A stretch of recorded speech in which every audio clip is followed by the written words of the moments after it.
नमस्कार, सुप्रभात। आप देख रहे हैं खबर दिल्ली और समय हो चला है दिल्ली की 25 बड़ी खबरों को जानने का। इससे पहले यदि आप वीडियो को लाइक नहीं किए हैं तो लाइक कर दीजिए और चैनल को सब्सक्राइब कर लीजिए। तो आइए एक नजर डालते हैं 25 बड़ी खबरों पर फटाफट अंदाज में। दिल्ली वालों की बल्ले बल्ले, रेखा गुप्ता की सरकार होली और दीपावली पर देगी फ्री एलपीजी गैस सिलेंडर। जी हां, दिल्ली वासियों को बीजेपी सरकार ने होली से पहले बड़ा तोहफा दिया है। अब आपको साल में 2 एलपीजी सिलेंडर सरकार की ओर से फ्री में दिए जाएंगे। दिल्ली कैबिनेट ने होली दीपावली पर फ्री में एलपीजी सिलेंडर देने की इस योजना को मंजूरी दे दी है। बता दें कि बीजेपी ने दिल्ली विधानसभा चुनाव में दिल्ली वालों से होली दीपावली में फ्री सिलेंडर देने का वादा किया था। सीएम रेखा गुप्ता की अध्यक्षता में हुई कैबिनेट बैठक में इस योजना को हरी झंडी दे दी गई। इस योजना के तहत राशन कार्ड धारक आर्थिक रूप से कमजोर परिवारों की महिलाओं को होली और दीपावली के मौके पर मुफ्त सिलेंडर दिए जाएंगे। इस योजना पर करीब 300 करोड़ रुपए खर्च होने का अनुमान है। इस योजना का लाभ सिर्फ उन लोगों को मिलेगा जो ईडब्ल्यूएस की श्रेणी में आते हैं या जिनके पास राशन कार्ड है। दिल्ली में अब सीएनजी वाहन ही करेंगे सड़कों की सफाई, प्रदूषण पर लगेगी लगाम। जी हां, एनडीएमसी ने दिल्ली में वायु प्रदूषण घटाने हेतु सीएनजी आधारित मैकेनिकल रोड स्वीपर शुरू किए। परिषद ने अपने बेड़े में 2 सीएनजी स्वीपर जोड़े हैं और जल्द ही 3 और शामिल होंगे। यह पहल सड़कों की आधुनिक सफाई व्यवस्था को मजबूत करेगी, धूल प्रदूषण नियंत्रित करेगी और हवा की गुणवत्ता सुधारेगी। इससे राजधानी की सड़कें स्वच्छ और सुरक्षित बनेंगी, जो एनजीटी के दिशा निर्देशों के अनुरूप है। पुरानी दिल्ली के पुनर्विकास को मिलेगी उड़ान, मुख्यमंत्री रेखा गुप्ता ने संभाल ली कमान। जी हां, मुख्यमंत्री रेखा गुप्ता ने पुरानी दिल्ली के पुनर्विकास की कमान संभाली है। शाहजहानाबाद पुनर्विकास निगम की अध्यक्ष बनकर उनका लक्ष्य चांदनी चौक सहित पूरे क्षेत्र को अतिक्रमण, जाम और गंदगी जैसी समस्याओं से मुक्त करना है। सरकार पुरानी दिल्ली के ऐतिहासिक और सांस्कृतिक गौरव को पुनर्जीवित कर इसे एक आकर्षक पर्यटन केंद्र बनाने को सर्वोच्च प्राथमिकता देगी। अब किताबों की कमी नहीं रोकेगी बच्चों की उड़ान, दिल्ली पुलिस ने शुरू किया बुक बैंक। जब दिल्ली पुलिस ने पश्चिमी दिल्ली में बुक बैंक पहल शुरू की है, में डीसीपी डी शरद भास्कर के नेतृत्व में यह सामुदायिक पुलिसिंग अभियान जरूरतमंद बच्चों को शिक्षा सामग्री प्रदान करने के लिए पुरानी किताबें एकत्र करेगा। इसका उद्देश्य आर्थिक रूप से कमजोर बच्चों को स्कूल और प्रतियोगी परीक्षाओं के लिए किताबें उपलब्ध कराकर उनके सपनों को साकार करना है। साथ ही पुलिस से जनता के संबंधों को मजबूत करना है। एक कन्नौज प्लेस में कारोबारी की पीट कर हत्या, पुलिस ने 2 आरोपी दबोचे, तीसरे की तलाश जारी। राजधानी के कन्नौज प्लेस इलाके में एक कारोबारी की पीट कर हत्या कर सनसनीखेज मामला सामने आया है। पुलिस ने बड़ी कार्रवाई करते हुए 2 आरोपी को गिरफ्तार कर लिया। हालांकि वारदात में शामिल तीसरा आरोपी अभी फरार है, जिसकी गिरफ्तारी के लिए लगातार छापेमारी की जा रही है। मृतक की पहचान लक्ष्मी नगर निवासी 36 वर्षीय कारोबारी शिवम गुप्ता के रूप में हुई है। घटना 3 जनवरी की देर रात की है, जब करीब 1:30 बजे कन्नौज प्लेस थाना पुलिस को पीसीआर कॉल मिली। मैं कॉल करने वाले ने बताया कि ई ब्लॉक इलाके में एक युवक के खून से लथपथ हालत में पड़ा है और उसे हेलमेट से बेरहमी से पीटा गया है। इस 6 करोड़ रुपए की लागत से बदलेगा कर्नल सिंह स्टेडियम का स्वरूप, रेलवे का एनबीसीसी से हुआ समझौता। राजधानी दिल्ली के पहाड़गंज स्थित प्रतिष्ठित कर्नल सिंह स्टेडियम के कायाकल्प की दिशा में एक बड़ा कदम उठाया गया। उत्तर रेलवे खेल संघ, भारतीय रेलवे वित्त निगम व एनबीसीसी सर्विसेज लिमिटेड के बीच मंगलवार को त्रिपक्षीय समझौता ज्ञापन पर हस्ताक्षर किए गए। इस समझौते के साथ 6 करोड़ रुपये से अधिक की लागत वाली उच्च प्रभावी वाली खेल अवसंरचना परियोजना की औपचारिक शुरुआत हो गई है। दिल्ली में यमुना नदी पर बनेगा एक और पुल, ट्रैफिक जाम से मिलेगी मुक्ति। दिल्ली देश की राजधानी है और यहां पर ट्रैफिक की एक बड़ी समस्या है। खासतौर पर पूर्वी दिल्ली से सेंट्रल दिल्ली की ओर आने वाले यमुना पुलों पर अक्सर ट्रैफिक जाम की स्थिति रहती है। मैं दिल्ली को ट्रैफिक जाम से मुक्ति दिलाने के लिए सरकार यमुना नदी पर एक और नया पुल बनाने का प्रस्ताव पर विचार कर रही है। इस पुल के बन जाने से पूर्वी दिल्ली और सेंट्रल दिल्ली में यमुना किनारे के इलाकों में ट्रैफिक जाम कम होगा और कनेक्टिविटी बेहतर होगी। ट्रैफिक का दबाव कम होने से लोग तेजी से अपने गंतव्य की ओर जा पाएंगे। डीयू के पहले साहित्य महोत्सव में पहुंचेंगे चर्चित चेहरे जैसे अभिनेता पंकज त्रिपाठी और पीयूष मिश्रा। दिल्ली विश्वविद्यालय में पहली बार आयोजित हो रहे साहित्यिक महोत्सव 12 से 14 फरवरी में विद्यार्थियों की नामी गिरामी हस्तियों से रूबरू होने का अवसर मिलेगा। साहित्य महोत्सव को लेकर तैयारियां अपने अंतिम चरण में पहुंच गई हैं। इस 3 दिवसीय कार्यक्रम में अभिनेता पंकज त्रिपाठी, पीयूष मिश्रा, फिल्म निर्देशक विवेक रंजन अग्निहोत्री समेत अन्य नामी गिरामी हस्तियां वक्ताओं के रूप में उपस्थित होंगी। राहुल ने केंद्रीय मंत्री को कहा गद्दार, भड़के दिल्ली के मंत्री बोले सिख सरदार है, कभी गद्दार नहीं हो सकता। जी हां, लोकसभा में नेता प्रतिपक्ष राहुल गांधी और केंद्रीय मंत्री रवनीत सिंह बिट्टू के बीच बुधवार को लोकसभा परिसर में जुबानी जंग देखने को मिली। इसका वीडियो सोशल मीडिया पर जमकर वायरल है। वायरल वीडियो में राहुल बिट्टू को माय ट्रेटर फ्रेंड यानी कि गद्दार कहते नजर आ रहे हैं, तो वहीं बिट्टू पलटवार करते हुए राहुल को देश का दुश्मन कह रहे हैं। दिल्ली में 27 दिनों में 807 लापता हुए, 137 बच्चे भी शामिल, साल 2026 का खौफनाक आगाज। जी हां, साल 2026 की शुरुआत से ही राजधानी दिल्ली में क्राइम की दस्तक हो चुकी है। जनवरी के 27 दिनों के भीतर राजधानी में 807 लोग लापता हो चुके हैं। इनमें 137 बच्चे भी शामिल हैं। हालांकि 807 लोगों में से 235 लोगों ने पुलिस को ट्रेस किया है, बाकी 538 लोगों की तलाश अभी भी जारी है। इन लापता लोगों में ज्यादातर महिलाएं और लड़कियां शामिल हैं। चिपियाना आरओबी निर्माण को लेकर रेलवे ने दिया नया अपडेट, बताया कब तक पूरा होगा काम। जब गाजियाबाद में साउथ साइड इंडस्ट्रियल एरिया को NH9 से जोड़ने के लिए चिपियाना बुजुर्ग रेलवे क्रॉसिंग पर बन रहा रेलवे ओवरब्रिज 6 महीने में बनकर तैयार हो जाएगा। इसके बनने से करीब 1 लाख लोगों को लाभ मिलेगा। कोरोना में गेम की लत स्कूल तक छूटा, अकेले पन्ने गाजियाबाद की 3 बहनों को कैसे तोड़ दिया। जब बुधवार तड़के करीब 2:15 बजे गाजियाबाद के भारत सिटी अपार्टमेंट परिसर में एक ऐसा दृश्य सामने आया जिसने देश को झकझोर कर रख दिया। एक ही परिवार की 3 नाबालिग बहनों ने अपने 9वें मंजिले के फ्लैट की बालकनी से कूदकर आत्महत्या कर ली। मैं तीनों बहनें जो नहाना खाना सोना सब साथ साथ करती थी, अंत में मौत भी साथ चुनी। मैं जांच में सामने आया कि कोरोना महामारी के वक्त उन्हें कोरियन गेम की लत लगी थी। उन्होंने स्कूल जाना तक छोड़ दिया था। दिल्ली के इन इलाकों में जना संभलकर पलक झपकते ही नाबालिग अपराधी बना लेते हैं शिकार, जाने कैसे। जी हां, 3 नाबालिगों के मिलकर एक डिलीवरी बॉय की सरे बाजार चाकू से गोदकर हत्या के बाद आचार्य निकेतन मार्केट में काफी दहशत है। ईस्ट दिल्ली में यह पहली घटना नहीं है जब नाबालिगों ने सरेआम बेरहमी से कत्ल किया हो। इस साल जनवरी में हुए 3 मर्डर में 13 नाबालिग शामिल पाए गए। एक जुवेनाइल रेप तो एक हत्या के प्रयास में पकड़ा गया। पुलिस अफसरों का कहना है कि जुर्म करने वाले नाबालिगों को बाल सुधार गृह भेजा जाता है। ईस्ट जिले के डीसीपी अभिषेक धानिया ने बताया कि मृतक के साथ आरोपियों की पुरानी रंजिश थी। मृतक एक नाबालिग की बहन को परेशान भी करता था। इससे मामला और भी बढ़ गया था। में तीनों नाबालिगों को पकड़ लिया गया और हत्या में इस्तेमाल हथियार भी बरामद कर लिया गया है। बहन से नहीं की शादी, नाबालिग भाई ने बॉयफ्रेंड को उतार दिया मौत के घाट। दिल्ली में चौंकाने वाला हत्याकांड। जी हां, वेस्ट डिस्ट्रिक्ट के तिलक बिहार चौकी इलाके में एक युवक की चाकू से गोदकर हत्या कर दी गई। मृतक की पहचान शिवम उम्र 20 वर्ष के रूप में हुई है। वह तिलक बिहार चौकी के पास ही 80 गज कॉलोनी में परिवार के साथ रहता था। पड़ोस में रहने वाले नाबालिग लड़के से झगड़ा हुआ और उस लड़के ने सोमवार रात शिवम पर चाकू से जानलेवा हमला कर दिया। घायल को तुरंत हरिनगर के दीनदयाल उपाध्याय हॉस्पिटल में ले जाया गया, जहां डॉक्टर ने उसे मृत घोषित कर दिया। तिलक नगर थाना की पुलिस मामले की छानबीन कर रही है। फरार आरोपी की तलाश की जा रही है। दिल्ली पुलिस ने ऑनलाइन निवेश फ्रॉड के आरोपियों को राजस्थान से किया गिरफ्तार। 5,63,000 की थी ठगी।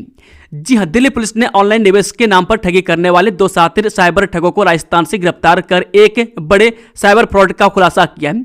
आरोपियों ने दिल्ली के गोकुलपुरी इलाके के एक युवक से 5,63,000 रुपए की ठगी की थी, जिसमें पुलिस ने मामले में इस्तेमाल किए गए 4 मोबाइल फोन और अन्य इलेक्ट्रॉनिक डिवाइस भी बरामद किए, जिससे साइबर ठग अलग अलग जगहों से लोगों को अपने झांसे में फंसाते थे।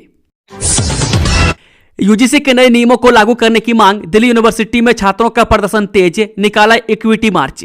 जी हां, दिल्ली विश्वविद्यालय के सैकड़ों छात्रों ने मंगलवार यानी कि 3 फरवरी को नॉर्थ कैंपस में मार्च निकालकर यूजीसी समानता नियम 2026 को तत्काल लागू करने की मांग की। इक्विटी मार्च नामक यह विरोध प्रदर्शन ऑल इंडिया स्टूडेंट एसोसिएशन समेत विभिन्न छात्र संगठनों ने आयोजित किया था। बता दें कि तख्तियां थामे नारे लगा रहे छात्रों ने कहा कि हाल ही में इन नियमों पर लगी अदालती रोक के कारण उच्च शिक्षा में जाति आधारित भेदभाव से निपटने का काफी समय से लंबित प्रयास नाकाम हो गया है। अभिनेता विवेक ओबराय ने खटखटाया दिल्ली हाईकोर्ट का दरवाजा, अधिकारों की सुरक्षा की उठाई मांग। जी हां, अभिनेता विवेक ओबरॉय ने अपनी छवि, नाम और वीडियो के अनाधिकृत उपयोग को रोकने के लिए दिल्ली हाईकोर्ट का दरवाजा खटखटाया है। उन्होंने जॉन डॉ सहित अन्य प्रतिवादियों के खिलाफ मुकदमा दायर किया है, में जो उनकी अनुमति के बिना उनके व्यक्तित्व का दुरुपयोग कर मुनाफा कमा रहे हैं। ओबरॉय व्यक्तिगत अधिकारों की सुरक्षा की मांग कर रहे हैं ताकि उनके नाम और पहचान का गलत इस्तेमाल न हो।